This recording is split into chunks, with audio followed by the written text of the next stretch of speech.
দুইটা ওনার কনসেপ্টটাকে চুরি করেছে এবং ওনার জোরপূর্বক ওনার ভাড়াকৃত হেলিকপ্টারে শুট করেছে। ভিডিওটি না টেনে সম্পূর্ণ দেখতে থাকুন। হচ্ছে আমাদের এই 1.9 মিলিয়নের এই পেজটা ডিলিট করে দিব এবং আমাদের পেজ থেকে আর কোনো লাইভ হবে না। এটা আমাদের লাস্ট লাইভ সেশন। এটা হচ্ছে টনি বারিশা হকের বিরুদ্ধে প্রথমে অভিযোগ করেন আরেকজনের হয়ে, সেখানে ঘটে বিপত্তি।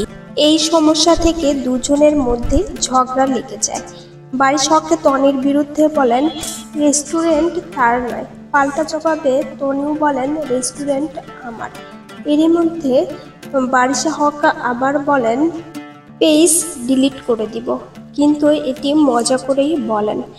ইতিমধ্যে বারিশা হক জানিয়েছেন ফারজানাকে একটা 30 মিনিটে হেলিকপ্টার নিয়ে রিসোর্টে যাওয়ার কথা ছিল, কিন্তু তিনি যাননি, বেশটা দেরি করেই গিয়েছেন।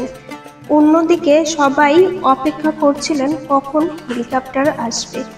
3টার দিকে যখন হেলিকপ্টার যায় তখনই তারা শ্যুট করতে যান। বিষয়টি তার আইনজীবী দেখছেন এবং তিনি সবসময় সবাইকে ছেড়ে আর কথা বলবেন না এমনটাও জানিয়েছেন। তবে তিনি কনসেপ্ট নিয়ে কোনো কথা বলেননি। তবে টনি জানিয়েছেন এই বিষয় নিয়ে আর কোনো কথা বলবেন না তিনি।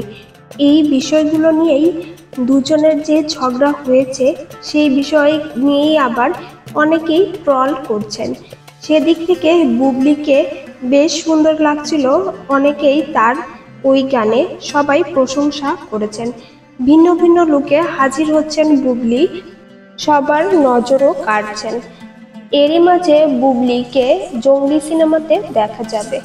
বিনোদন জগতে আপডেট পেতে আমাদের পাশেই থাকুন সাবস্ক্রাইব করে।